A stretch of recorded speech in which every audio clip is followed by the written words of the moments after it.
Welcome to Transform Collections and Planning with AI Bots, a webcast brought to you by the Controllers Council.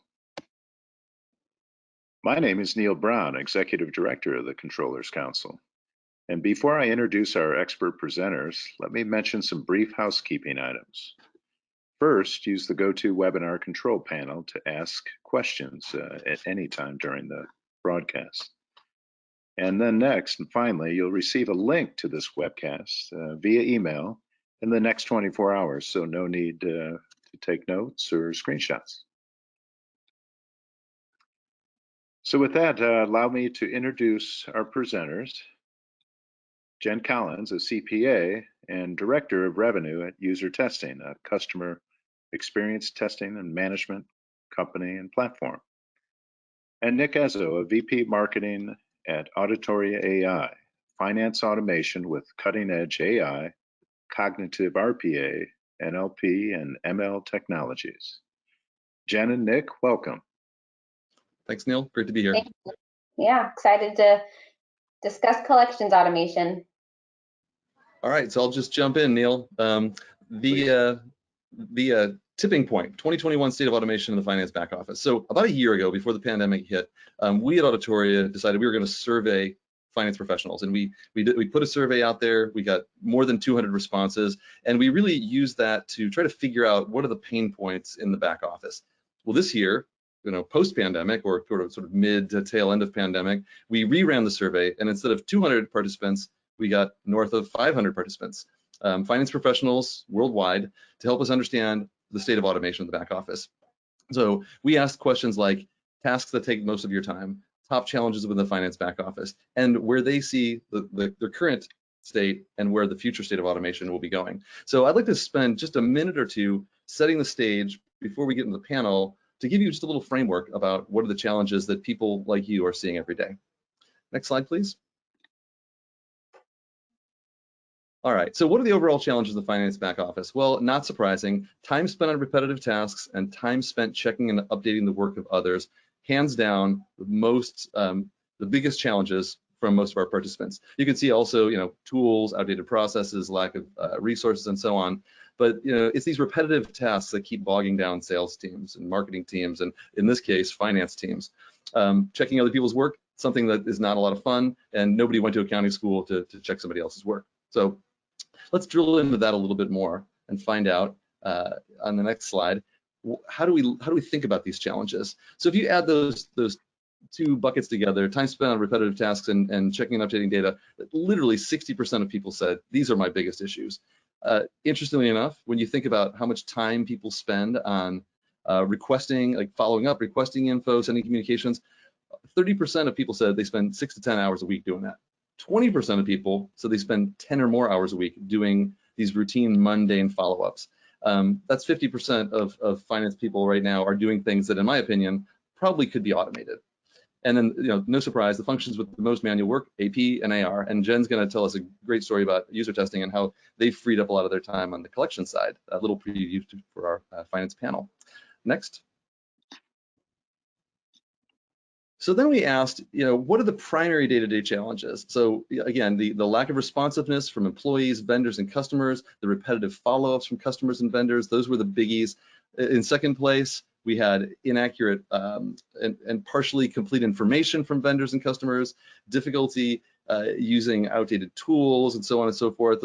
And then, again, 16% of people also said time wasted on getting approvals. So you can see that the back office is actually ripe for finance transformation. So we can just jump to the next one, and let's drill down on some of the most beneficial to the finance function. People said if you could reduce the number of repetitive tasks and you can reduce the manual tasks, our lives would be better. So the market is literally clamoring for a better way of doing things, a better way of managing the finance back office. Interestingly enough, 38% of the people who we surveyed said they plan on investing in new technologies to improve their back office processes in the next year, which I think is very exciting for companies like us and companies like UserTesting, of course. Next slide. So how do we take what we learned in our survey and operationalize that. I work for a company that sells an automated solution. We sell AI bots. We provide AI bots for forward-thinking companies like UserTesting and others. But so automation is kind of at the heart of what we do. I've said to marketing teams in the past, if you're doing something and you feel like a robot while you're doing it, chances are a robot should be doing it. And so think about all those back office tasks that we do every day in finance. Those are the types of things that we automate.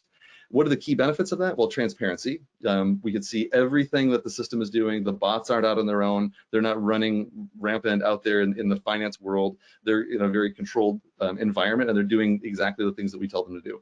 Kind of like your Amazon or Google Home device is not going to go rogue and do all kinds of crazy things. AI and bots, they don't do that. So transparency is key. And then, of course, efficiency. We want to increase those efficiencies, improve the margins, improve cash performance, and make companies healthier, and also make their employees happier with the reduction of all those manual processes. So the last slide before we jump into the user testing case study, I want to kind of go around this slide here. If you've got a cloud ERP system and you have a shared accounting mailbox, well, these are the types of things that next generation companies like Auditoria and many other great companies out there can do for you.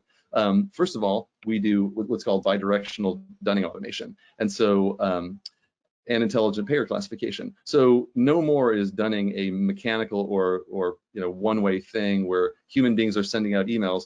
We have bots that monitor an accounting mailbox, and every email that goes out and comes in, the bots are scanning, and because they can understand what's being said or asked for, the bots can handle those things. In fact, in this case, with intelligent collections or autonomous collections, the bots are actually out there asking companies, the accounts payable teams, if you're late, when are you going to pay? If you're not late, just a reminder that your payment's coming up in a few days. Intelligent payer classification means you can be fast payers, you can be slow payers, you can be VIP accounts, you can be regular accounts, and next generation companies that do intelligent automation for collections have that as a capability within there. So now let's go around the horn in the purple section. So, there's a built-in collectors CRM so that the collectors, the people who are actually on the front lines of dunning, managing these bots, can see exactly what's going on with every account. Is there a promise to pay? What's the date of the promise to pay? Has a payment been made? And we also provide a huge amount, a very robust amount of automated collection analytics and metrics for tracking. Let's keep going around the horn into that sort of pinkish section. So automated tracking of dispute resolution. So of course, if somebody says, hey, they reply to the bot, and the bot, the emails, when are you going to make a payment? And the person responds back, hey, the goods weren't delivered or the service was not rendered. The bots are smart enough to understand that, and they can escalate that to a human being. Similar to in my household, we have Roomba, who's this automated vacuum system, automated vacuum cleaner that goes around. Well, occasionally Roomba gets stuck on the tassels of the carpeting or on the edge of the staircase, and it requires a human being to jump in and say, I'll help you out there and keep you moving along. Same thing with the bots for automated collections. If there's a dispute, we don't want a bot handling a dispute, we want a person. So the bot will then raise the flag for a human being to make the phone call, dig into the account and find out what's going on. And then of course, we automate the entire payment lifecycle and the management of that, from the first notification to the second notification to the third, and so on and so forth. Let's round this circle out with automated credit management and predictive remittance forecasting. So the bots are smart enough to be able to tell when will somebody most likely pay based on their payment status, their payment classification. The bots are also smart enough to figure out if somebody normally pays 10 days early, but they're only paying 5 days early, they can flag that. And even if the company's not in arrears yet, it can notify a human being and say, hey, looks like our day sales outstanding is trending in the wrong direction. Specifically look at this account right here that's paying early still, but less early than they used to. So what enables all of this? Well, we've got a lot of cool tech on the back end. So let's build out the rest of the slide. And you can see we've got a cloud data infrastructure. Most modern ERP systems and fintech, finance technology providers are cloud-based. Natural language processing and computer vision is nothing more than similar to your Amazon or Google Home device. It understands what you say. Our bots are smart enough. They use natural language processing and natural language generation to converse with people through email.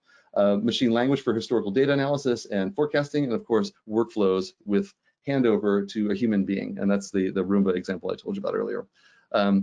That's kind of the next generation of AI-powered automation for collections. I'd like to hand the floor over to Jen, who can tell us a little bit about what user testing is doing with their automated collections. Jen? Thanks, Nick. And 100% relate to you on the Roomba story. I know mine always tells me it's stuck on a cliff whenever it comes to like a stair or something. So always have that need for human intervention just a little bit. So just to give you a little bit of background on user testing. So we are a company that really is a SaaS-based company focused on giving our customers the human insight to basically anything that they can put on a web platform. So it's a really fantastic product that we've seen a lot of explosive growth over the last three or so years. So growth is in employees. So here about 500 plus, but we are growing every single day. And in our revenue, that year-over-year growth that we've seen. So currently, we do use a SaaS-based accounting system, but we were still, that 40% year-over-year growth also relates to invoice growth and the amount of transactions that we have as a company. So our AR team was very small, but we definitely started to see a need for more and more staff to handle the manual collection processes. So here kind of, lending to a little bit more in-depth description of our business problem. We had the high growth in our volumes, really didn't have any way to scale with that other than just add bodies to it. But then you've got training issues, and you've got to make sure that people are getting ramped up appropriately, and we really just were having trouble keeping up with those. Having the manual processes, I feel like that's just going to happen. So then that leads to lack of response from customers. It leads to them, nobody really wants to pay a bill. They do it because they have to. So, we started to see that customers just really weren't paying, and our outreach was only happening once an invoice was already overdue. So we were really not seeing any of that proactive account management at that point in time. And then it was also, even if we had customers that we knew were slow payers or needed sort of white glove treatment, we had no way to really identify, hey, this customer just closed a new upsell deal with us. Let's go ahead and get ahead of this invoice and see what we can do. So really had a myriad of issues here, but really all because of manual process. Okay. Well, thanks for that background, Jen and Nick, for all that background on AI and automation. Let's go ahead and get to our panel discussion. The panel, again, our panelists that have been giving us some background. And we've got a first question for Jen. Jen, kind of alluded to it, but what would you say, what prompted user testing to consider finance back office automation? Yeah, I think a lot of the business issues that I identified in the last slide, the increasing of volume, but really no way to handle that scale other than to hire employees. So hiring resources is a time-consuming process. You have to train your resources. Obviously, not everybody's going to be the highest performer that you have. So you have to also, deal with any sort of employment issues. But all of that, what was really happening at the core of it is we were seeing an increase in the amount of overdue invoices that we had in our business. Our days sales outstanding metrics were really escalating quickly. And as a startup company, it's really important that we also maintain a good forecast and flow on our cash. And we're really seeing that decreased cash flow, which in the long run hurts us. And so that was why we really said, okay, what can we do to fix this problem? What automation can we put in place? So we stopped just hiring people, and we really find a solution that's going to scale with our growing volume.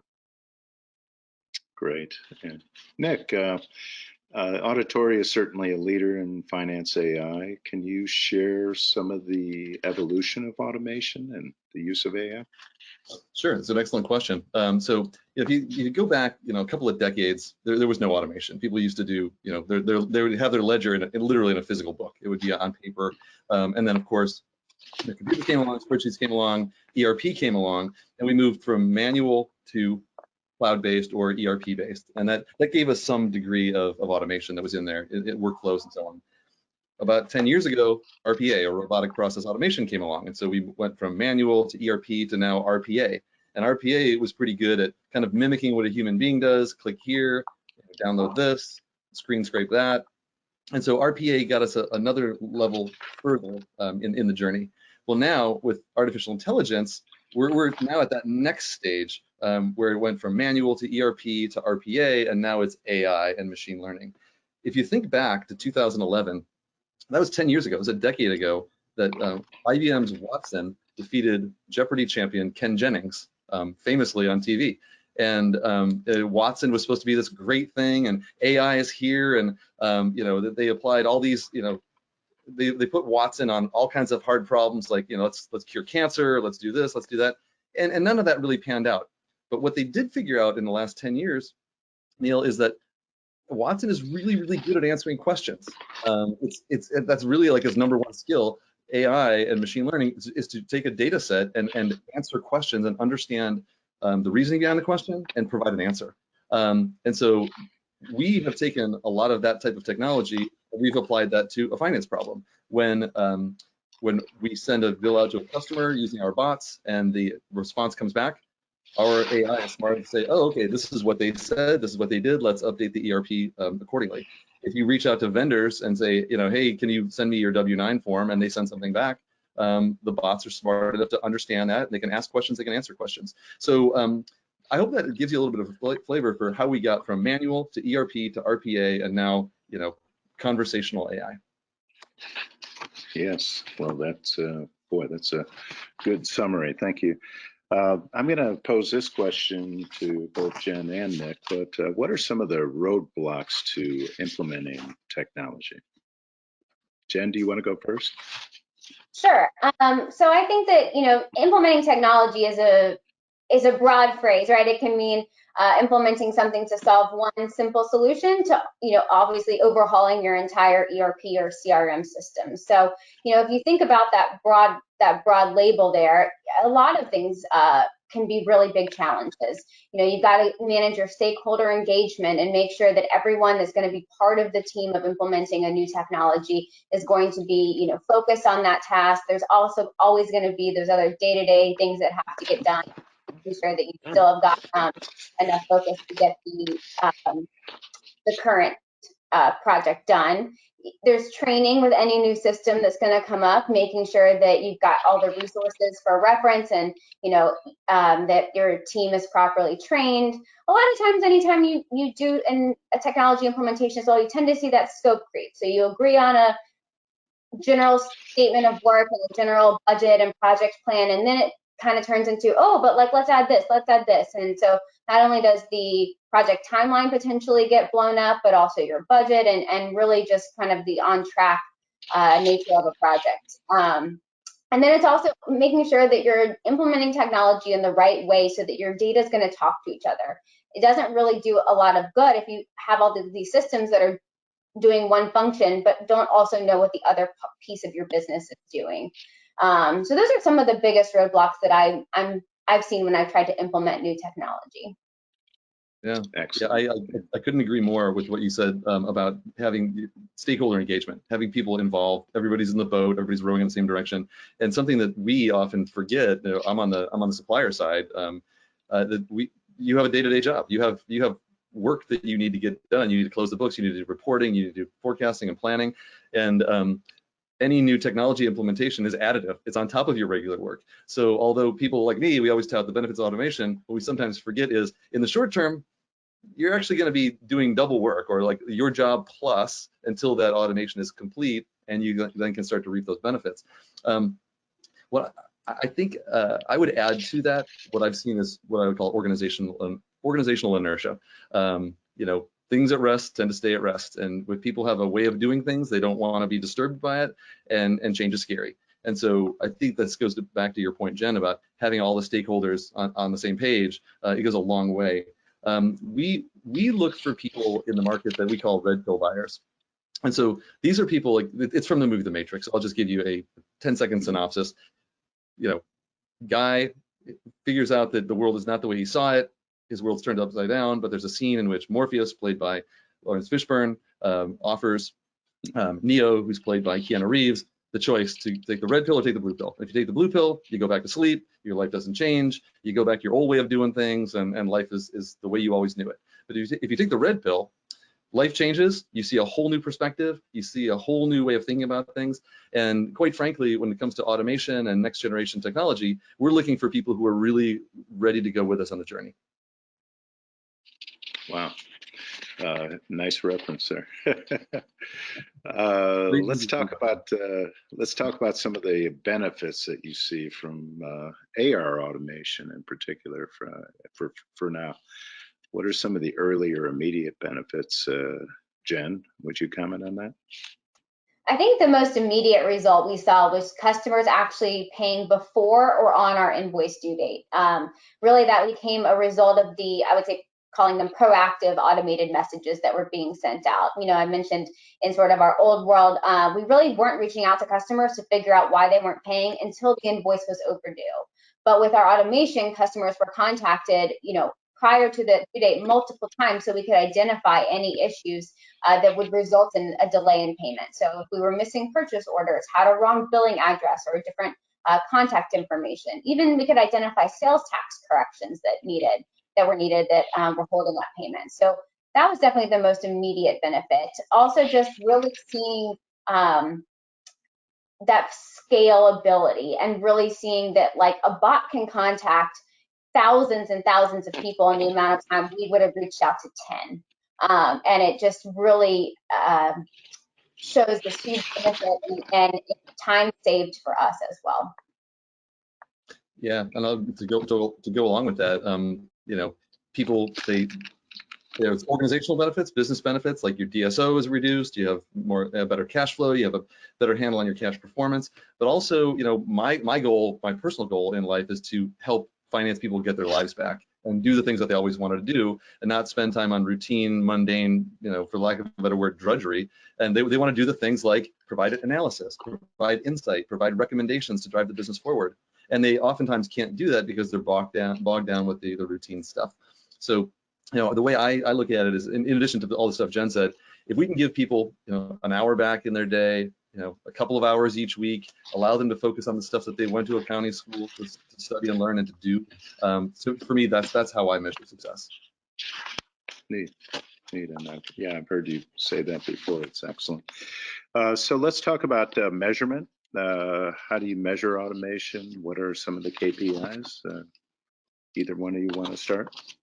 Sure, I can kick that one off, because I think obviously the measures are going to vary based on what it is you're automating. So specifically for user testing and our collection process, it was measured in improved cash flow and more predictable cash flow, lower days sales outstanding, lower accounts receivable balances.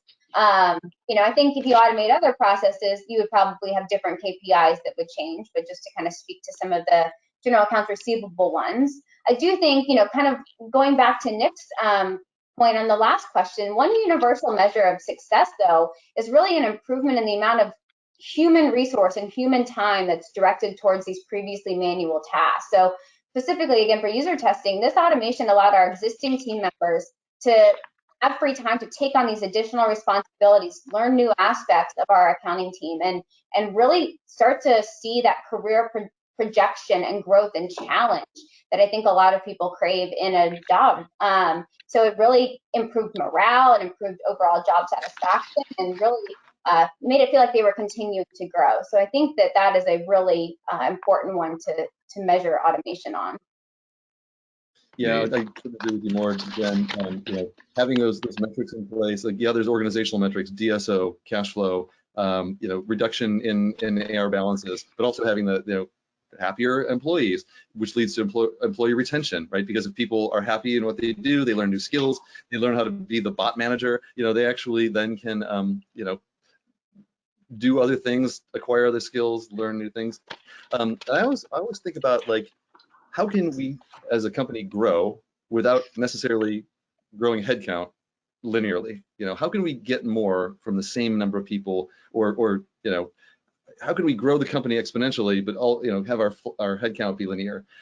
Because at the end of the day, just throwing more bodies at the problem never solves it. So to answer your question, Neil, about KPIs, I think about number of transactions handled, fully automated, partially automated, how many get kicked to a human, how many are handled by the bots themselves. As Jen said, the bots handle thousands of transactions per day. The bots never sleep, they're working 24/7. And I'm hoping that if the bots are working 24/7, then Jen doesn't have to work 24/7. Neat. It's true. And they don't get overtime either, do they? The bots. So. Well, they might become self-aware enough to ask for that, Neil.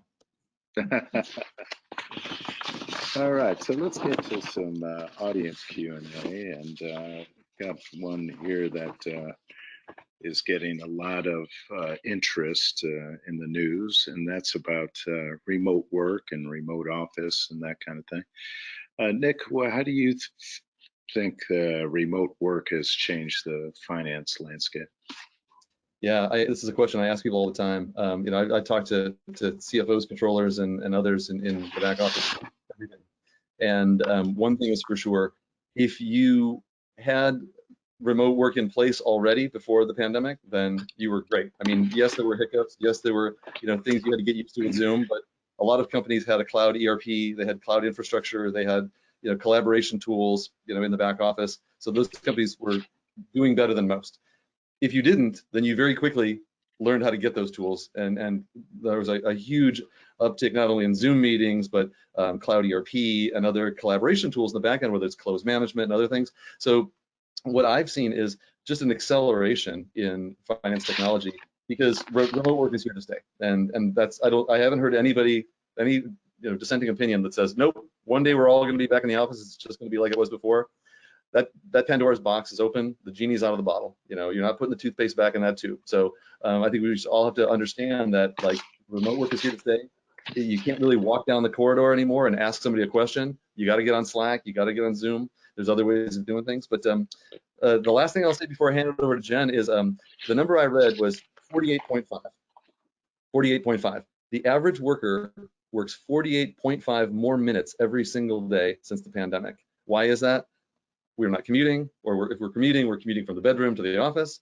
You know, none of us are taking 1 hour lunches, and our work time and our free time have blended together so that there's no discernible line between free time and the work time unless you consciously make that decision. So I think, so because of that 48.5 minutes of gain productivity every day, I still don't think that we're all going back to the office anytime soon. Jen, thoughts on that? I completely agree, and my company has actually already made the announcement that we'll never be required to be back in our offices. It will be open, and we have the option to go in. And I think that that's what a lot of companies will see, and it's going to be, you know, where do you as a worker work best and provide your best work product? You know, I mean, I think that the remote working, you know, it changed a little bit of that view of, okay, first one in the office, last one out. They have to be the one working the hardest, and you know, they're our go-getter, all of that. The expectation has really shifted to saying, okay, ensure you are supporting your business initiatives. You're providing quality work. You're still staying in communication with, you know, collaboration across the company and with your teams and everything. But it really is something that I think a lot of people see a huge benefit in, you know, not having that requirement. And I agree, it's not something that's going to return for a lot of companies. Absolutely. Let's get to another question. User testing is about getting in touch with the customer.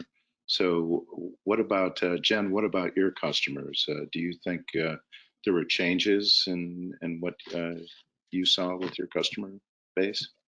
Absolutely. You know, I think customers are just generally happier when you're reaching out to them in a more proactive way and saying, hey, you know, you have a bill coming due, want to make sure there's nothing wrong with it, or you need to see something changed, or do we need to send it to a portal? You know, rather than reaching out to them saying your bill's overdue and you're already delinquent, and, you know, using harsher words that really just start off that communication in a negative way.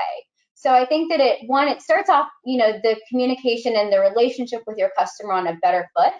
I also think that it really just changes the interaction on the long term, because you're both working towards the goal of trying to get this invoice paid, rather than, you know, okay, I'm trying to follow up, and then still chasing, and just it's a negative experience for the customer in that regard. So I think that that's probably the biggest change that I've seen with our automation, and, you know, really just the responsiveness that, you know, they want to tell us that, hey, this is the wrong billing address you have, or you need a purchase order. And so the responsiveness rates has also increased. Great. Nick, how about you on this customer question? Yeah, I hear it all the time from people, specifically around this collections function, where once we've implemented collector bots on the front line of their dunning process, I hear things like, we've never had this much free time on our hands. We can totally do the things that we've always been on our back burner that we've never gotten to. Our DSO and our accounts receivable have never been in a better shape. So it's just those immediate, like, quick wins where the finance team suddenly, it's like they've been like unchained, and then they can go run as fast as they want without being dragged down by these routine mundane processes. So just like hearing stories about how people are taking on more things. The story I like to tell is a woman who was a controller at a company in Arizona. She had so much time left over because she was freed up from doing these manual tasks that she actually went back to school, got a second degree in HR management, and she took on more responsibility. So in addition to being the chief finance person, she's also the head HR person in the company. So when I hear things like that, it's like, wow, we're actually helping people to develop themselves, acquire skills, and improve their lives. Neat. Yeah, I like it. Jen, question from the audience. So what are some of the requirements when evaluating an automation solution? So I think the first thing is just to always make sure that you've really got your focus on what is the processes that you are trying to solve and make better. Like, what is the key benefit that you are looking at this automation solution for? I always want to make sure that, like, it's going to solve for that larger picture. What's my problem area, and what is that key benefit going to be? I think we also need to then consider, okay, is there any data or processes that will be sunset as a result of this automation? What does that impact? What's that communication path? I think you also should always just evaluate that timeline and effort of implementation. I think it's really easy to underestimate how difficult sometimes automation and different systems, computer systems can be. Talking back to the panel questions, and some of these tend to scope creep and really just getting out of hand. So but yeah, I mean, really just making sure that you have a focus on what that key process is and the solution is going to solve it. Yeah, I'll add on to that I work with a lot of different vendors as a marketing person, but I'm also a vendor for many other companies. The one thing I see that's a common across the board for any successful company is having a passion for your customer success. So when you select your vendors, you have to make sure that are they gonna be with you on day one? Are they gonna be with you on day 180? Are they gonna be with you on day 365? Are they there every step of the journey with you, or are they just off to the next thing? Security is also a thing. So because this is a company's most secure data, it's their most precious data. In fact, it's their financial data. We have to be excellent stewards of their financial data and make sure that all the threats that are out there from a security standpoint are mitigated, that we're testing, we're making sure our system's bulletproof, that the bad guys aren't getting in, and that we don't have any gaps in our security policies or procedures. And then, of course, innovation. You want to look at companies that have a different way of approaching the problem. Somebody said once upon a time, I don't know who, definition of insanity, doing the same thing over and over again, expecting a different result. So having an innovative company, having an innovative bent to your company definitely goes a long way. Great, very great answer. Nick, what about other candidates for finance automation other than AR? Yeah. So we talked about AR a lot because that's Jen's world, and so she's sending out dunning notices through the bots. Promise to pay, get these things back. But if you think about any kind of communication with outside parties, so Jen's on the AR side, but on the AP side, these folks are inundated constantly by vendors who are asking for payment. When am I going to get paid? And so it's the AP side of things, or they need to reach out and ask a vendor, for an updated tax form, whether it's a W-8, W-9, for international or domestic. So those types of things where it's email communications, because remember I told you AI is really good at question answering and performing those tasks. So vendor management, definitely one of those. Automated invoice accruals, so looking at structured and unstructured data, trying to figure out and predict how much we should accrue each month. AI is really good at that. And then over time, we'll move into areas like audit readiness, tax, additional types of forecasting, and so on. Gotcha. Neat. Jen, any thoughts from you on candidates that you might be considering? I think Nick touched on a couple that I definitely wholeheartedly agree with. Accounts payable is definitely going to be an area that's going to be ripe for some automation, and vendor management. That process of reaching out to your typical vendors, making sure you get all your invoices in at before your period close. I think some things like cash application too would be good for finance automation in the future. You know, a lot of banks require or will have the invoices referenced on customer payments, so automating that at least, you know, to some level of applying to your invoice automatically rather than a treasury specialist having to do that application. I also love what Auditoria and this kind of automation with the bot has given us is a predictability, because it's able to say, okay, you've had this customer before, that you billed them before, and it took you X many days to get paid from them before. So we're able to really predict when that next cash payment's going to come in from them based on that prior history. And so I think that the bots and kind of that continued learning that the bot does will really help on that forecasting and predictability stance. Neat, thank you. Yeah, Nick, one question about where AI is as far as adoption. When will it become the norm? Where are we at now? I assume we're very early in the process, correct? Yeah, I would say we're still in the early innings, but there's a quote that kind of comes to mind. I thought of it as you were talking, like Ernest Hemingway, one of his characters in one of his books, I can't remember which one, he gets asked a question, you know, so how did you go bankrupt? And his answer was gradually, then suddenly. And that's kind of how it is with technology. You know, it seems like AI is coming, AI is coming, AI is coming. We've been hearing it for at least 10 years from the Watson perspective. You know, I came from the ERP space. I've been hearing about it in the ERP world since at least 2017, so 50 years ago. But we're seeing right now, I think, an acceleration where it's been happening gradually, but now it will be suddenly. Where as you see more people starting to adopt this technology, it will become a competitive differentiator. And so if you're not automating a significant part of the finance transactions in your back office, then you're going to have a struggle retaining employees. You're going to have a struggle finding employees, and you're going to have a struggle scaling your business to accommodate your growth. So to answer your question, I think you know, although I work for an AI company, I'm very close to it. I think the next few years, by 2025, Constellation Research is saying that there's a $10.3 billion market where things will be automated in the finance back office. So I'm hearing it from a lot of different places, whether it's the customer side, the analyst side, you know, all over the place. So I hope that answers your question. Very well, thank you. Well, with that, I would like to thank both Jen and Nick for their great insights today. And many thanks to Auditoria. Auditoria.AI is finance automation, including AI, cognitive RPA, NLP, and ML technologies. And last but certainly not least, I'd like to say thanks to all of our attendees and great success to you in 2021. And goodbye for now. Thank you.